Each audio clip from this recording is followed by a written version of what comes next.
For 30 years, America thought they knew the real Johnny Carson.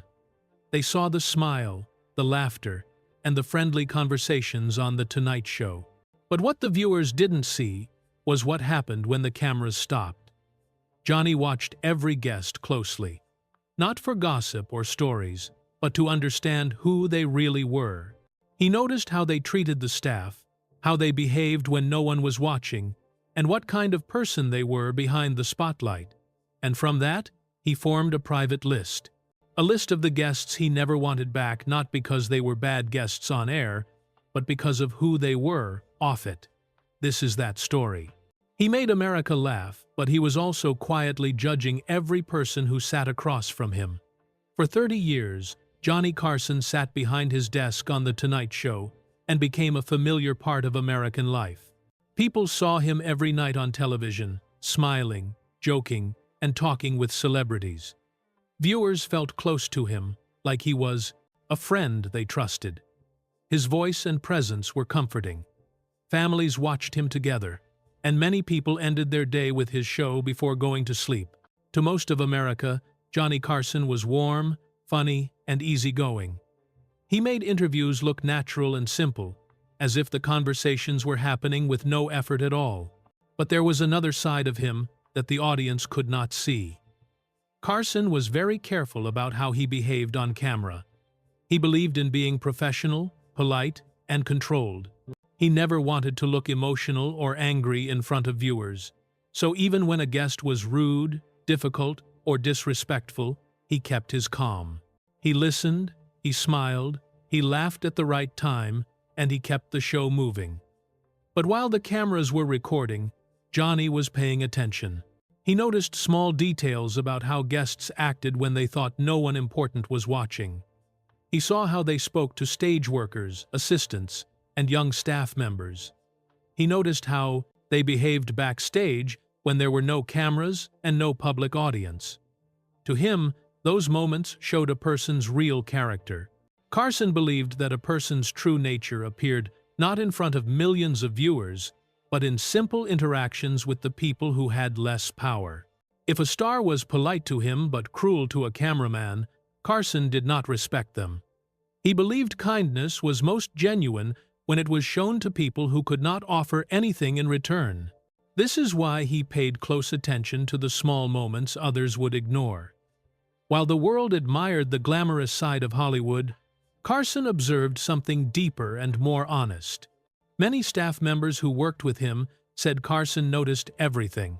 He watched how guests walked into the building, how they treated security, how they spoke to makeup artists, and whether they said thank you to the people who helped them behind the scenes. He didn't talk about these judgments publicly. He didn't try to expose anyone. He simply remembered. If he thought someone was a good person, he welcomed them warmly and often invited them back. But if he believed someone was selfish, rude, aggressive, or fake, he quietly made sure they appeared less often, or sometimes not at all. Carson's public image was so strong that many viewers thought they knew him, but in reality, very few people knew him personally. Even his closest colleagues said he was private and guarded. He did not share his emotions easily. He had only a small circle of friends he trusted. Many nights, after taping the show, he went home alone, preferring quiet over attention. He liked observing people more than being surrounded by them. This made him very good at spotting true personality. Because of this, Carson developed what some of his staff called a mental blacklist. It wasn't written down anywhere. It wasn't official. It was just something he kept in his mind. Over time, certain celebrities became names he did not want to see on his show unless it was absolutely necessary. Some were banned quietly. Some were allowed only under special conditions. And some were only invited because network executives pushed for ratings, even if Carson personally disliked them. This list was not based on gossip or rumors. It was based on what Carson saw with his own eyes. He saw behavior that the audience never saw, and he remembered it. Guests who appeared friendly and charming on screen acted completely different when the cameras were off. Carson did not judge them for having personal struggles. He judged them for how they treated the people around them. For the public, many of these stars were heroes, icons, or beloved figures. But Carson saw the side that television screens did not show. He saw arrogance, coldness, manipulation, and sometimes even cruelty. He saw who they were when fame did not need to be performed. That was the truth he held on to, quietly, year after year. But only a few people knew about the list, and the first name shocked even them. Johnny respected Sinatra's talent, but feared the man behind the music. Frank Sinatra was one of the most famous entertainers in American history. His voice, his confidence, his stage presence, and his charm made him a legend. When Sinatra appeared on The Tonight Show, the audience loved it. The two men seemed friendly, laughing together and sharing stories. Many viewers believed they were close friends. But the truth was very different. Carson admired Sinatra's talent, but he did not trust him. The warmth seen on television was mostly performance. Behind the camera, there was quiet tension that only the crew and Carson could feel. Sinatra never came to the studio alone. Every time he arrived, he was surrounded by a group of men. These were not ordinary assistants or managers. They looked and acted like bodyguards, or sometimes like men connected to something more dangerous. They controlled who could approach Sinatra, who could speak to him, and how close anyone was allowed to stand. Their presence changed the atmosphere in the studio. The crew felt watched, as if any mistake could cause trouble. Some staff members later said they felt as if the studio stopped being a workplace and became a territory that belonged to Sinatra the moment he walked in. Carson noticed all of this. He never commented on it publicly, but it bothered him. He believed the stage should be equal ground. Guests, host, crew, everyone should feel comfortable. Sinatra's entourage made that impossible. They moved through the studio with silent authority, positioning themselves around the set, at the entrances, and near the hallways. Even though they rarely spoke, their presence alone was enough to create fear. Many people believed Sinatra had personal connections with organized crime, and whether that was fully true or not, people acted like it was. No one wanted to get on his bad side. One incident showed Carson exactly who Sinatra really was when no one was watching. During a taping in the early 1972, a floor manager approached Sinatra backstage. It was routine for floor managers to give all guests a short warning before going on air. It helped everyone stay organized.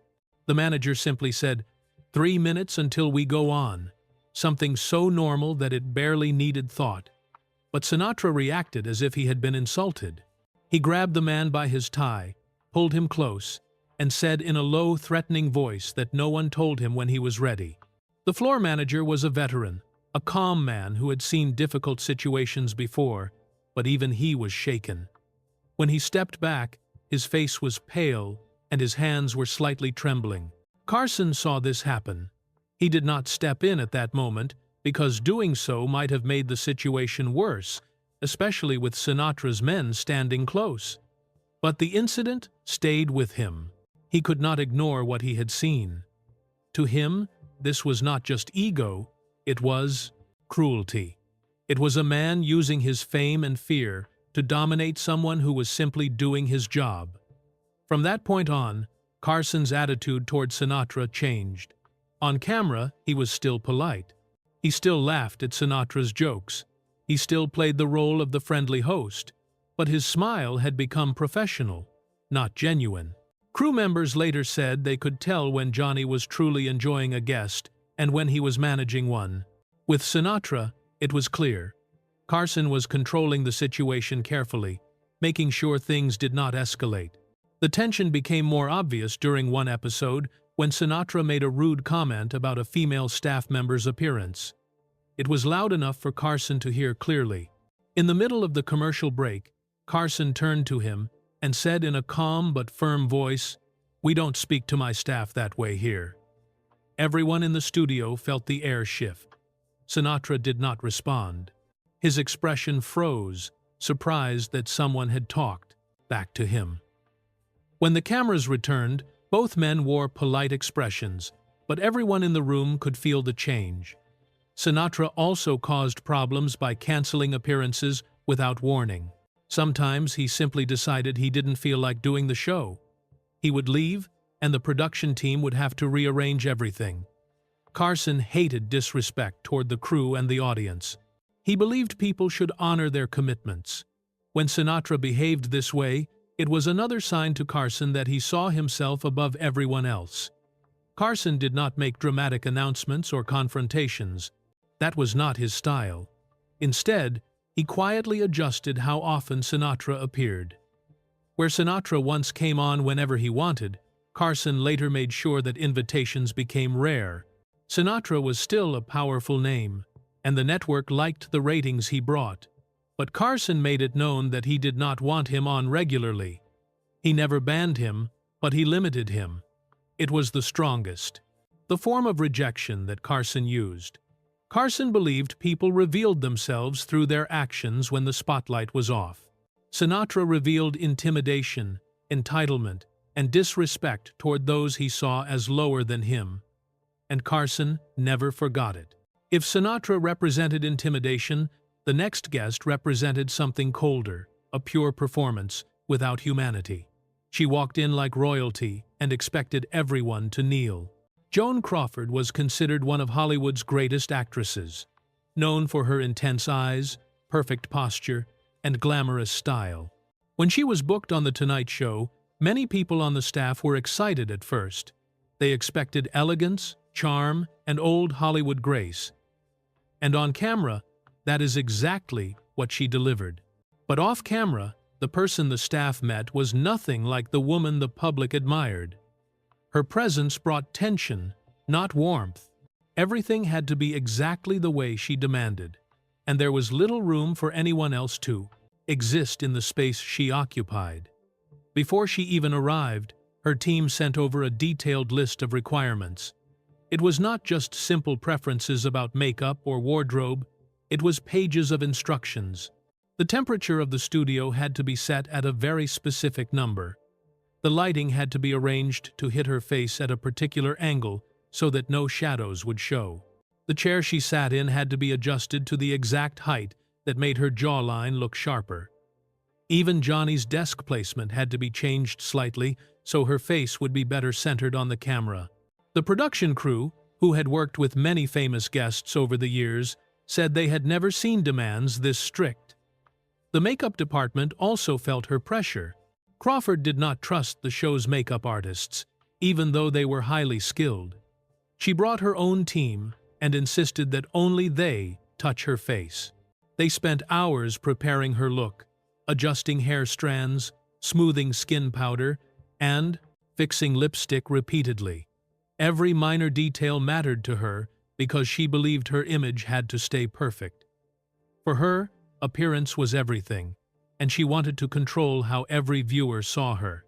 The most revealing moment came just before the show when a young production assistant came to her dressing room. The assistant was only trying to deliver a glass of water that Crawford had requested. She knocked, entered, and placed the glass on the table. Something so simple should have taken only seconds, but Crawford reacted with sudden anger. She turned toward the assistant, and instead of thanking her, she began yelling. Her words were harsh, sharp, and humiliating. She called the assistant careless and stupid for entering the room without proper form. The assistant froze, shocked and embarrassed. Crawford kept going, raising her voice louder, speaking as if the young woman had committed a serious offense.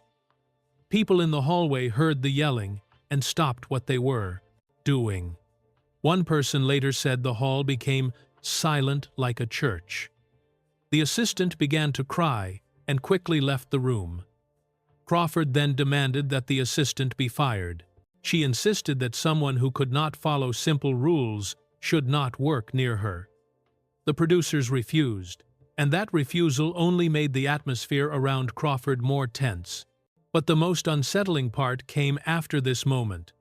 When the show started and the camera light turned on, Crawford changed instantly. Her face relaxed, she smiled, her voice softened, and she looked warm and gentle. It was like watching someone flip a switch.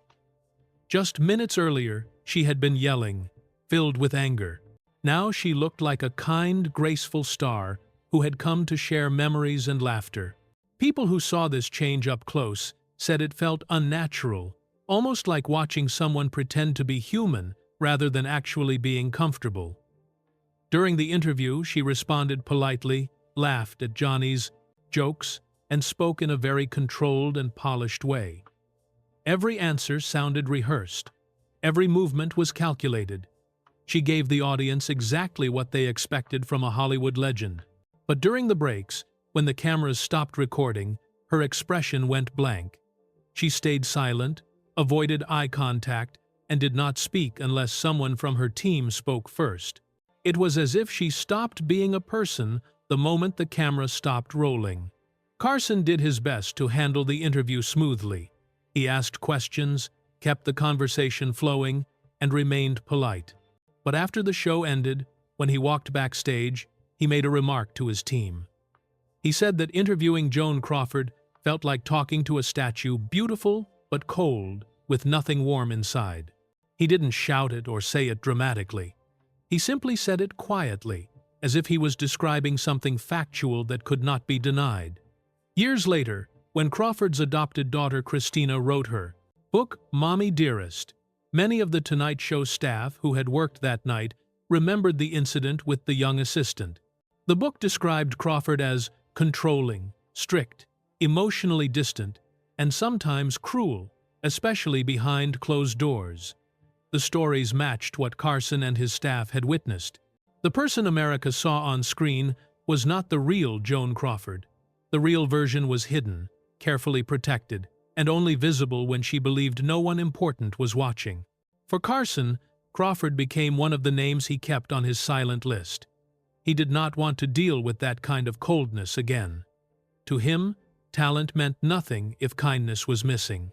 He remembered how she treated someone with less power, and in his mind, that revealed everything he needed to know. But Joan wasn't the only legend whose ego swallowed the room. The next believed he owned the stage itself. Some guests sat on the couch. Welles acted like he owned the studio. Orson Welles was known worldwide as a genius. He created some of the most important films ever made, and his voice and presence were strong and unforgettable. When people saw him on The Tonight Show, they saw a master storyteller who could hold an audience with only his words. He spoke confidently, laughed loudly, and carried himself like someone who believed his ideas were more important than anything around him. The audience enjoyed him, but behind the scenes, his visits were extremely difficult for the staff and for Johnny Carson. Before every taping, Carson's team prepared a list of questions and topics to guide the interview. This made sure the conversation flowed smoothly and fit into the time schedule of the show. Almost every guest accepted this plan, but Welles did not.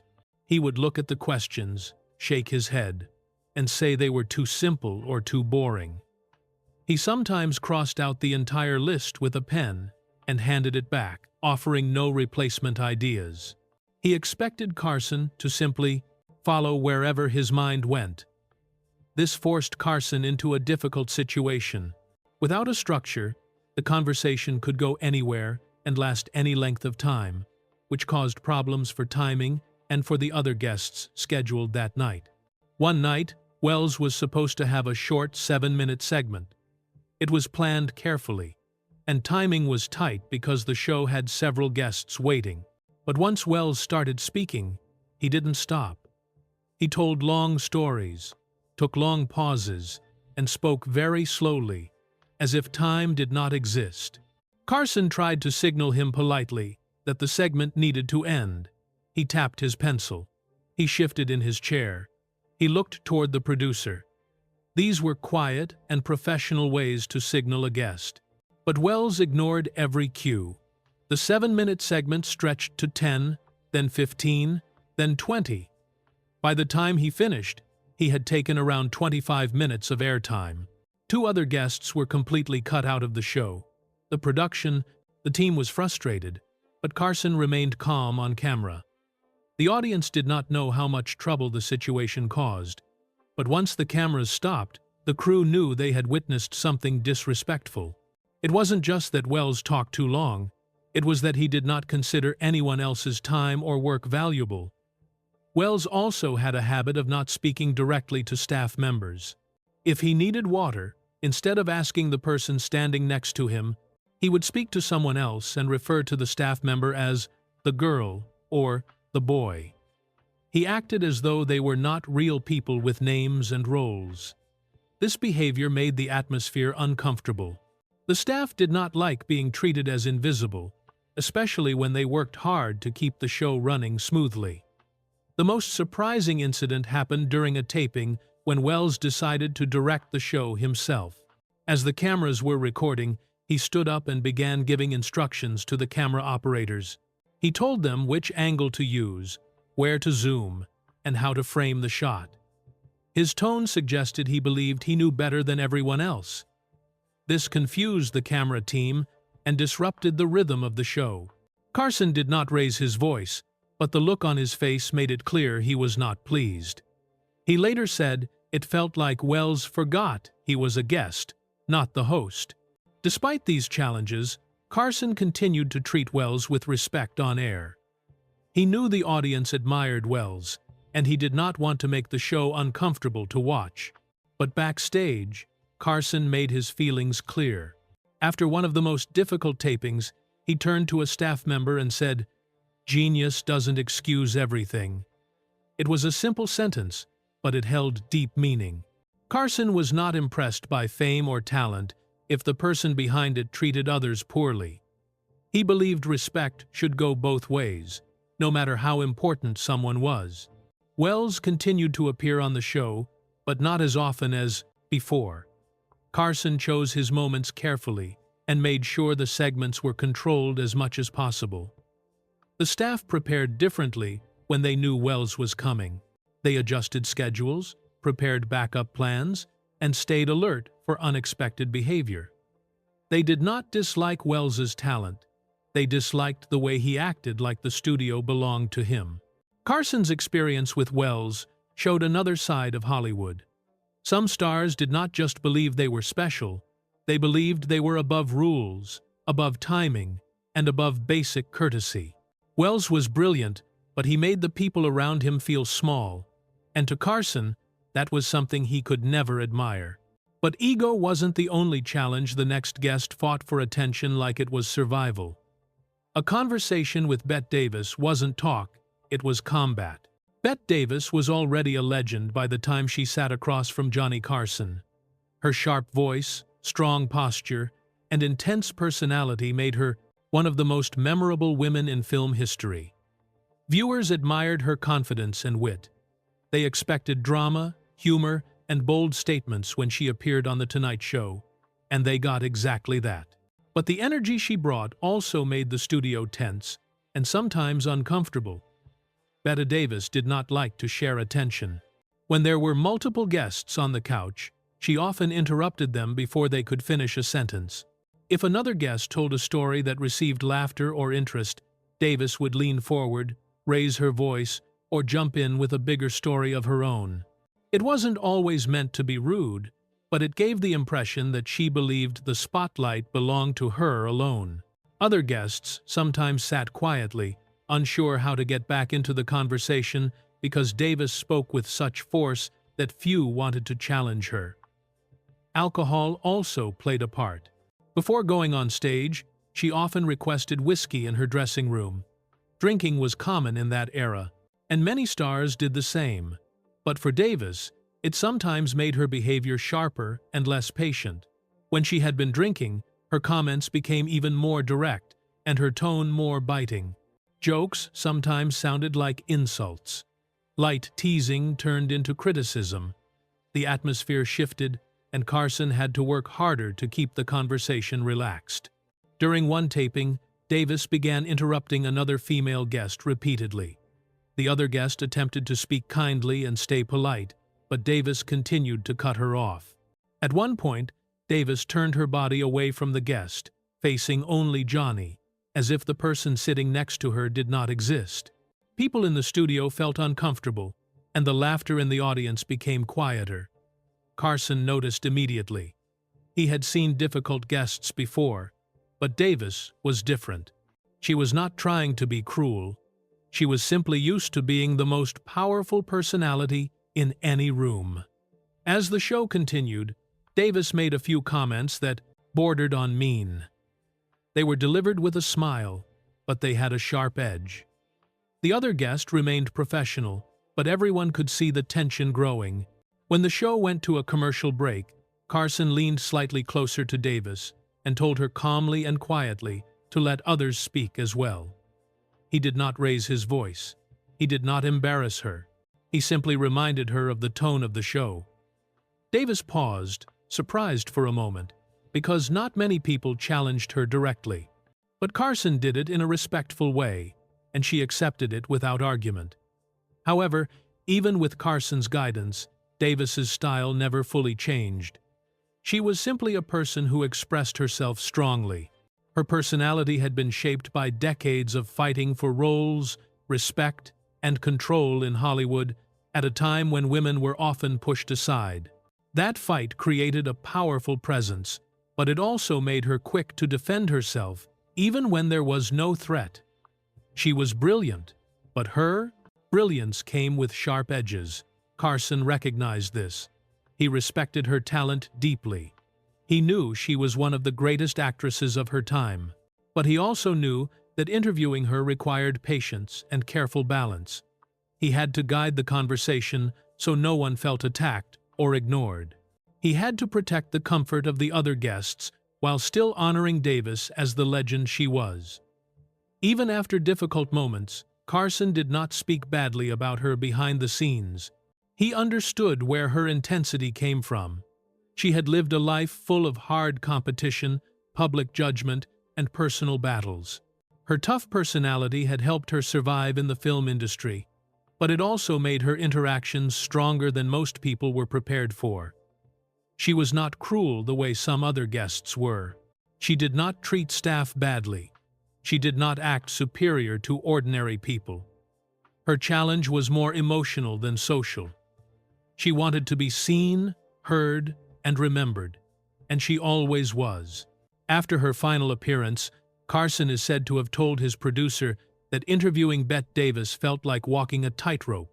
One wrong move, and things could fall apart. But he also said he admired her honesty. She did not pretend to be something she wasn't. She did not hide behind a false personality. She was exactly who she was, on camera and off. Bette Davis may not have been easy, but she was real. And that realness made her unforgettable, even when it created conflict. But while Davis targeted her peers, the next guest crossed a line Johnny couldn't ignore. He arrived as a beloved icon and left as the guest the staff feared. Mickey Rooney had once been the biggest star in America. As a young actor, he was famous for his energy, charm, and cheerful personality. People remembered him from old movies, where he played lively, friendly characters, so when he appeared on The Tonight Show, many expected to see that same warm, joyful spirit. But the Mickey Rooney who arrived in the studio in the 1,970 seconds was not the same person audiences remembered from the screen. His life had been filled with personal struggles, failed marriages, financial problems, and fading fame. The cheerful child star was gone, replaced by someone unpredictable and difficult to manage. One of the first problems the staff noticed was the way Rooney behaved toward women in the studio. He often made comments that were too personal, too direct, and sometimes uncomfortable. When young female assistants came near him, he would touch their hands or shoulders and pull them closer than necessary. Some assistants said they tried to avoid going into his dressing room unless another person was present. His behavior was not aggressive in a loud way, but it crossed personal boundaries. Rooney seemed to think his fame gave him the right to act however he wished. The comments he made could also be inappropriate. He sometimes asked personal questions that made women uncomfortable, such as, whether they were married, living with someone, or free on evenings. These questions were asked in a joking tone, but the intention behind them felt wrong. He acted as if the women were there for his entertainment, rather than as employees doing their jobs. Several assistants later said that working around him made them tense because they felt they had to watch every interaction closely and stay prepared to step away if needed. Another issue was Rooney's drinking. It was well known in Hollywood that he struggled with alcohol. Sometimes he arrived to the studio already smelling of it. Other times, he would drink in his dressing room before going on stage. This made his behavior unpredictable. There were nights when he was friendly and talkative, and nights where he slurred his words or lost his train of thought. During one taping, he began telling a story about Judy Garland that started emotional and sweet, but quickly shifted into something uncomfortable and confusing. Carson had to gently interrupt him and change the subject to keep the show moving. The audience laughed, thinking it was just part of Rooney's eccentric personality. But the staff knew something was wrong. The moment that made Carson the most upset happened during a show where a young actress was also a guest. Rooney made repeated suggestive comments to her on air. The actress tried to smile and ignore it, but it was clear she felt uneasy. When the cameras turned off, Carson approached her and apologized personally. He said that her discomfort should not have happened, and that he would not allow it to happen again. This was a rare step for Carson, who usually kept emotional distance from guests. The fact that he stepped forward showed how seriously he took the situation. After this, Carson made a quiet decision. Mickey Rooney would still be allowed to appear on The Tonight Show, but only under one condition. His segments would no longer be live. Instead, they would be pre-taped during the daytime. This allowed the production team to edit out anything inappropriate, confusing, or uncomfortable. It also allowed them to control the situation if Rooney became unpredictable or intoxicated. It was a way to protect the audience, the staff, and the dignity of the show. Rooney might not have understood the full reason behind the change. He may have thought it was a scheduling choice, but the staff and Carson knew it was about safety and respect. Carson never publicly criticized Rooney. He didn't try to embarrass him or expose him, but he also would not ignore behavior that made others feel unsafe or disrespected. The sadness in Mickey Rooney's story was that his decline was visible. People could see how far he had fallen from the bright, joyful boy he once was. Carson did not hate him. He felt disappointment and concern. He saw how fame and pressure had damaged Rooney over the years. But sympathy did not erase responsibility. Carson believed that everyone, no matter their past, must treat others with respect. Rooney's appearances became less frequent as time went on. Eventually, he stopped being invited altogether. The staff felt relieved, and Carson felt he had made the right choice. From predatory behavior to overwhelming vanity, the next guest demanded the world revolve around her. Her presence meant glamour, drama, and a production nightmare. Zsa Zsa Gabor was famous for her beauty, her accent, and her public personality that was big, bold, and always full of confidence. When she came to The Tonight Show, she brought all of that with her. She smiled brightly, laughed loudly, and spoke as if every room belonged to her. Viewers enjoyed watching her because she was entertaining, playful, and unpredictable. But behind the scenes, working with her was not easy. Her visits required extra preparation, extra patience, and sometimes extra time. Before Gabor even arrived at the studio, the staff was already busy preparing her dressing room. She sent long lists of what she expected. She wanted the room temperature set at exactly 74 degrees, not 73, not 75. She wanted a vase filled with fresh orchids, never roses, never mixed flowers. The vase had to be placed on a specific side of the room.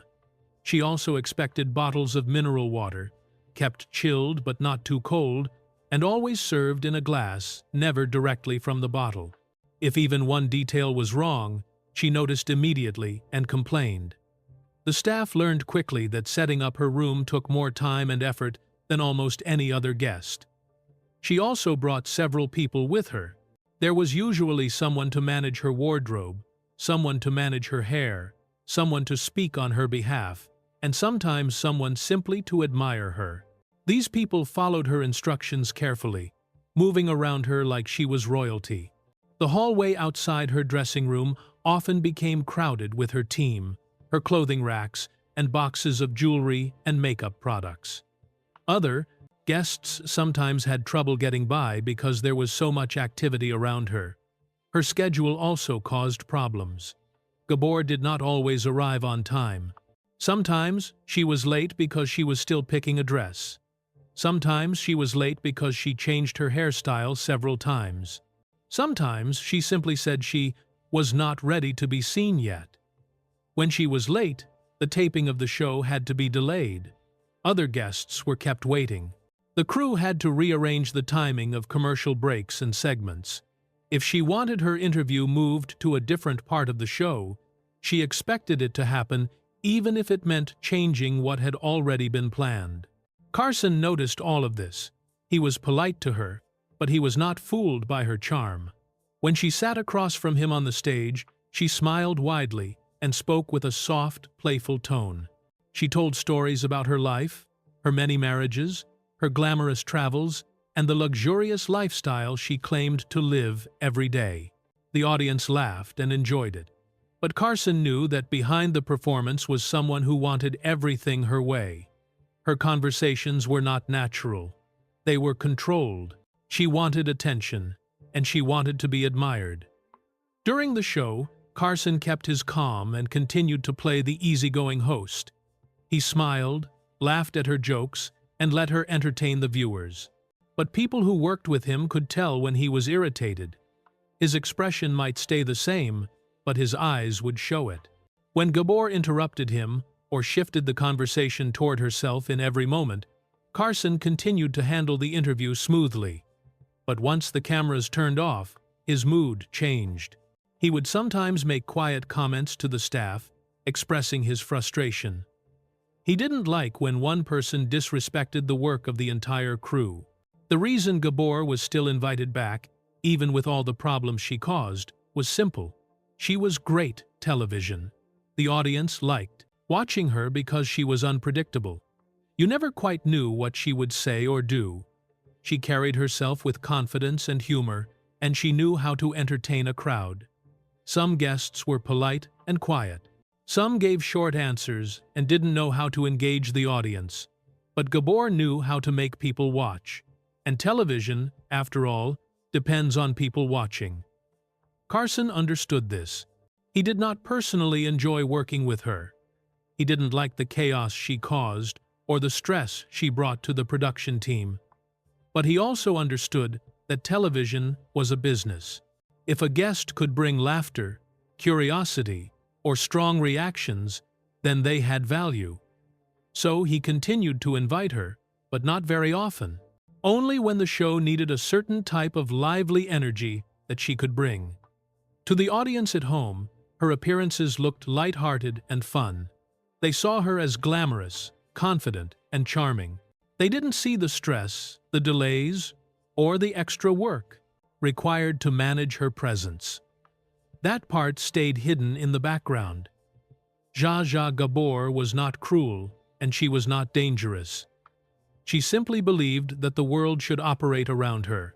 She expected special treatment at every step. For Carson, this made her a difficult guest, not hateful, but exhausting.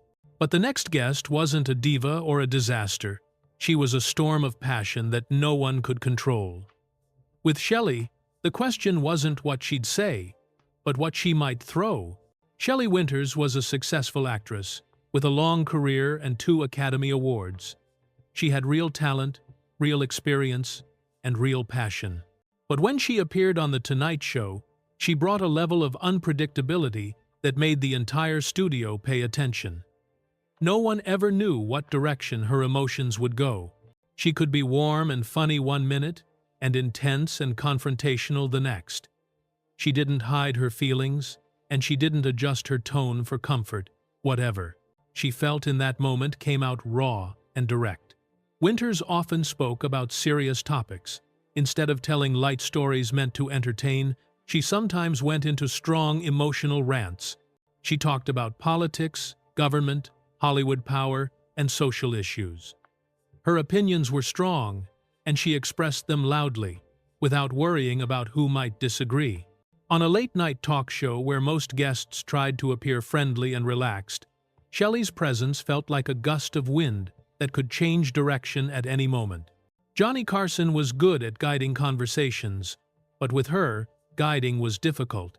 Once she started speaking, she controlled the flow of the conversation. Because of her unpredictability, the staff learned to prepare differently whenever she was scheduled to appear. There were stories from other shows of her throwing glasses or reacting physically when she was upset. So, the Tonight Show team began removing breakable items from the set before she arrived. Anything made of glass, anything that could be knocked over, and anything that could be used to make a sudden dramatic point was taken away. The set looked the same to the audience watching at home, but behind the scenes, it had been adjusted carefully to avoid accidents. Even with these preparations, Winters made the studio nervous. She would sometimes lean forward suddenly, shift in her seat, or speak so sharply that other guests froze for a moment. Her emotions felt close to the surface.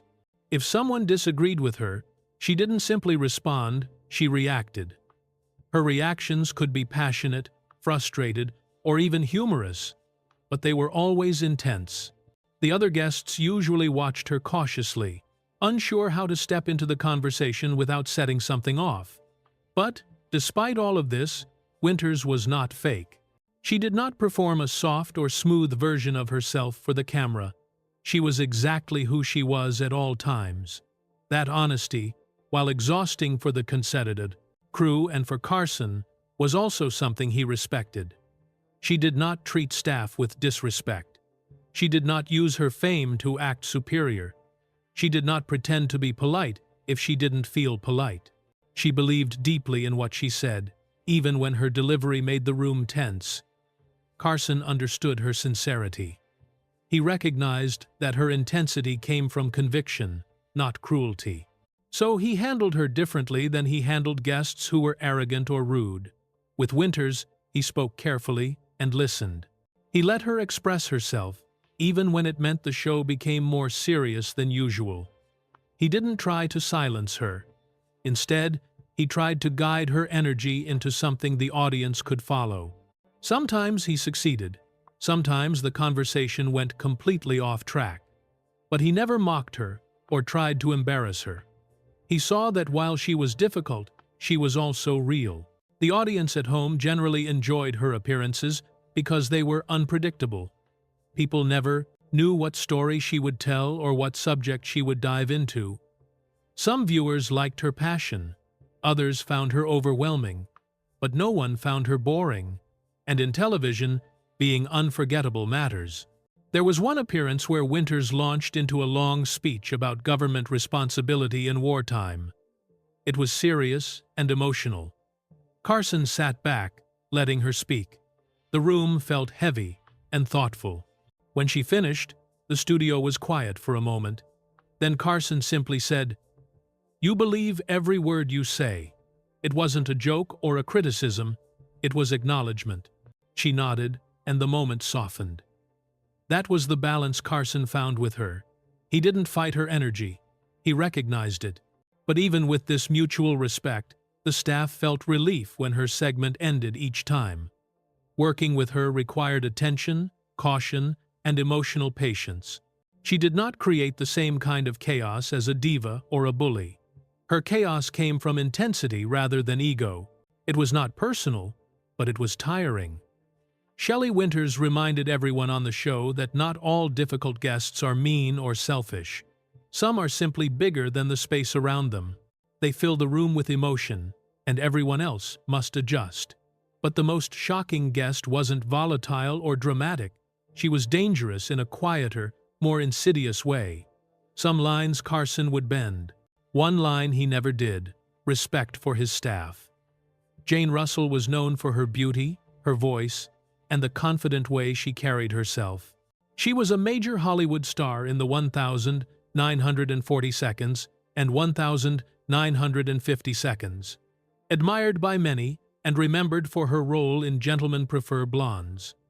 On screen, she seemed strong, glamorous, and charming. When she appeared on The Tonight Show, most viewers expected a light, friendly interview.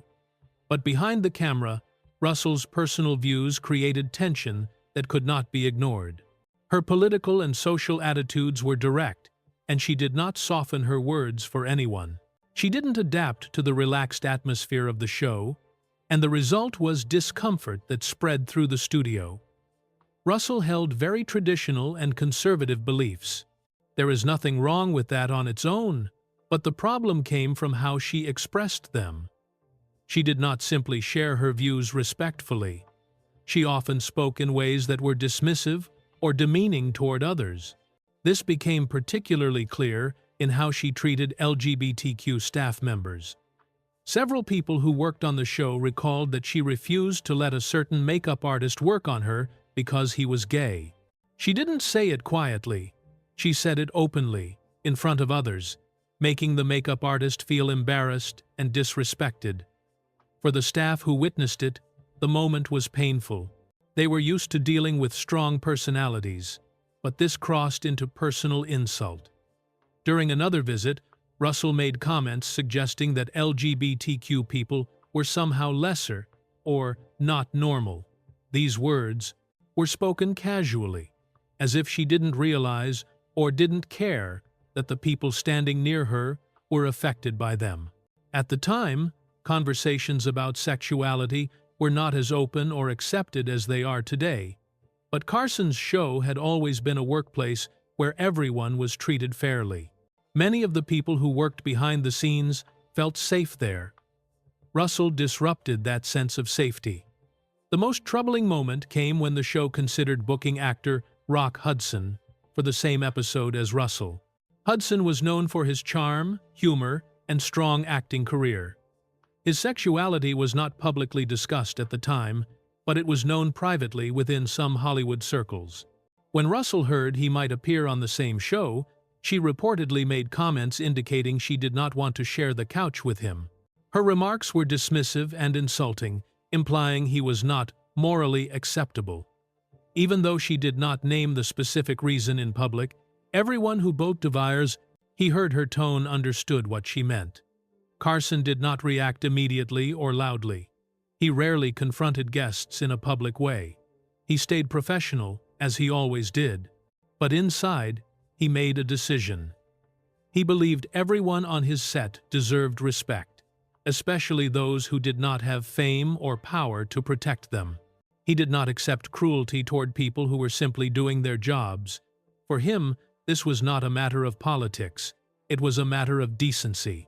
After that incident, Russell's invitations to The Tonight Show stopped. There was no announcement, no statement, and no argument. She simply was not scheduled anymore. The staff understood why. Carson did not hold grudges for personal reasons. He didn't dislike people just because they disagreed with him. What he could not accept was someone treating others as if they were less valuable. Carson believed that true character shows in how someone interacts with those who have less influence. The production assistants, makeup artists, and stagehands were the people who made the show possible every night. They kept the set running smoothly, even though most viewers never saw their faces. When Russell insulted them, she revealed something that Carson could not ignore. From that moment forward, she was effectively removed from his world. If someone asked why she stopped appearing, the answer was always simple and quiet. We moved in different directions. Carson did not embarrass her publicly, because he was not interested in attention, but his decision was final. For him, respect was a line that could not be crossed, no matter how famous or respected the guest was. Russell continued her life and career outside the show, but in the history of The Tonight Show, she became a private example of the boundary Carson enforced silently. He was willing to work with difficult personalities, strong opinions, and emotional outbursts. But treating people with cruelty was something he would never allow. But The guest, Carson despised most, wasn't a legend of old Hollywood, but a comedy icon beloved by millions. He made the world laugh, but backstage, he made people feel small. Jerry Lewis was loved by millions. He was famous for his comedy, his films, and his annual telethon raising money for children with muscular dystrophy. To the public, he looked like a kind-hearted entertainer who cared deeply for others. People admired the way he dedicated time and energy to charity. He seemed joyful, generous, and full of life. But the Jerry Lewis who appeared backstage at The Tonight Show was not the same man people saw on television. The difference was so strong that many staff members said they felt shocked the first time they met him in person. When Lewis walked into the studio, he immediately acted as though he was the most important person in the room. He expected everyone to pay attention to him. He didn't greet staff by name, even after working with them multiple times. He called people by their job titles instead. If he wanted something, he snapped his fingers or waved his hand, expecting instant service. To him, there seemed to be two types of people: those who could help his image and everyone else.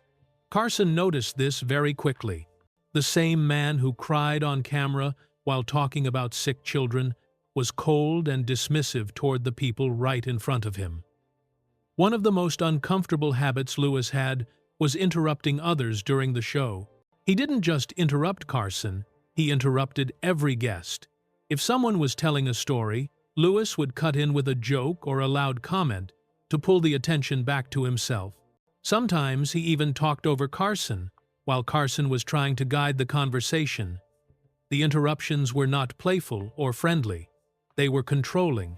It was as if Lewis believed the show belonged to him the moment he sat down. Lewis also had a habit of adjusting things that did not belong to him. During one episode, while seated next to Carson, he reached over and fixed Carson's tie without being asked.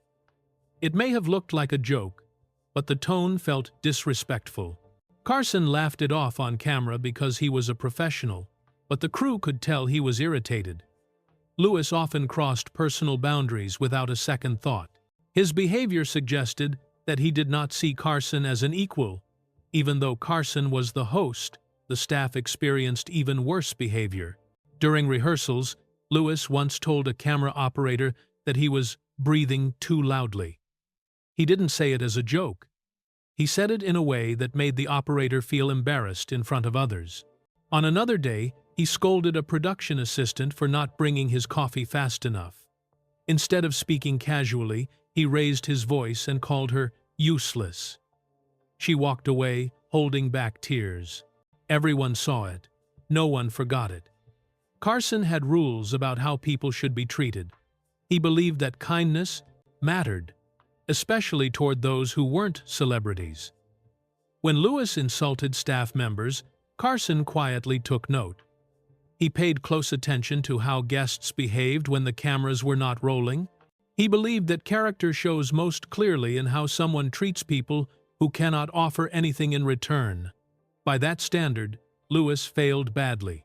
The moment that changed Carson's view permanently happened during a show where Lewis kept interrupting not only Carson, but also another guest, a young musician making his first national TV appearance. The musician was nervous and excited. It was a big chance for him. But Lewis kept speaking over him, making jokes at his expense, and turning the attention back to himself. The musician barely got to finish one full sentence. When the show ended, Carson went backstage and apologized to the musician personally. He told him that what happened was not acceptable and that the show had failed him that night. The apology said everything. Carson was deeply disappointed not only in what happened, but in the kind of person Lewis chose to be. After that episode, Carson made his decision. Jerry Lewis would not be invited back unless absolutely necessary. When producers mentioned that Lewis could boost ratings, Carson said, "No, never again." He did not need to shout to make the decision final. His word was enough. He believed that the show should be a place where everyone, famous or not, was treated with respect. Lewis had crossed that line too many times. Carson did not speak publicly about his dislike for Lewis. He did not write about it or use interviews to share it. His criticism was quiet and private. He didn't want to start drama or controversy. But those who worked closely with him remembered his words. He once said, "He is what happens when ego outruns talent." Another time he said, "In a town full of phonies, he stands out as truly hateful, and that takes some doing." These were strong, the words from a man who rarely spoke harshly about anyone. Lewis continued to be admired by the public, especially for his charity work. But those who worked behind the scenes with him knew a different truth. Carson's private blacklist was not based on rumors or gossip. It was based on how people behaved when the spotlight was off. And Lewis failed that test more clearly than almost anyone else. So what does Carson's blacklist really reveal? About him and about Hollywood? The smile on the screen was real, but so was the judgment behind it. Johnny Carson understood something that most people watching at home never thought about. When millions of viewers saw celebrities laughing and smiling on The Tonight Show, they assumed those personalities were genuine. They believed the charm was real. But Carson saw what happened before the cameras turned on and after they turned off. He saw how people behaved when no one was watching, and that was where he formed his true opinions. Carson didn't judge guests based on their fame, talent, or public reputation. He didn't care how many awards they had won or how powerful they were in Hollywood. His measure of character was much simpler. How did they treat people who couldn't do anything for them? How did they behave around makeup artists, stagehands, young assistants, and camera operators? To Carson, a person's real self came out in those moments. If a guest was kind to him but rude to the staff, Carson didn't respect them. If they acted friendly on camera but cold and dismissive backstage, he remembered it. Fame did not impress him if the character underneath it was hollow. Over time, many of Carson's silent judgments were proven right. Some of the guests he disliked later had their bad behavior exposed publicly through biographies, interviews, lawsuits, or personal stories that surfaced years later. Other celebrities who seemed charming and beloved in their prime were later revealed to have been controlling, abusive, or manipulative in private. The image people saw on television was carefully shaped. Hollywood knew how to create a public character that looked good to the world. Carson, however, saw the real person behind the image. This does not mean that Carson was perfect. He had his own personal struggles and weaknesses. He could be distant, private, and sometimes difficult to know. But when it came to treating people fairly, he had a clear standard. He believed in respect. He believed that kindness should not be selective. He believed that power should not be used to make others feel small, and he did not tolerate people who crossed that line. Carson never created a written blacklist, and he never publicly shamed the guests he disliked. He understood that calling people out in public was not necessary. He simply chose quietly who he did and did not want to work with. He controlled his environment by adjusting invitations, scheduling appearances carefully, or reducing how often certain guests were booked. His decisions were subtle but firm. He did not need to embarrass anyone to protect his principles. What makes his silent judgments meaningful is that they came from direct observation, not rumor. He saw behavior with his own eyes. He heard how people spoke when they thought no one important was listening. He watched how they reacted when something didn't go their way. Carson believed these moments revealed truth that the public rarely got to see. In the end, Carson's blacklist is not just a list of difficult celebrities. It is a reminder about the nature of fame. Not everyone admired by the public deserves admiration. Not everyone who smiles for a camera is kind. Behind every polished interview and glamorous appearance is a real human being capable of generosity or harm. Carson's career teaches a simple lesson. Character matters most when the spotlight is off. How someone treats those with less power says more about them than any award, performance, or public speech ever could. And that is the truth Johnny Carson carried with him every night, behind the desk, beneath the jokes, and beyond the laughter.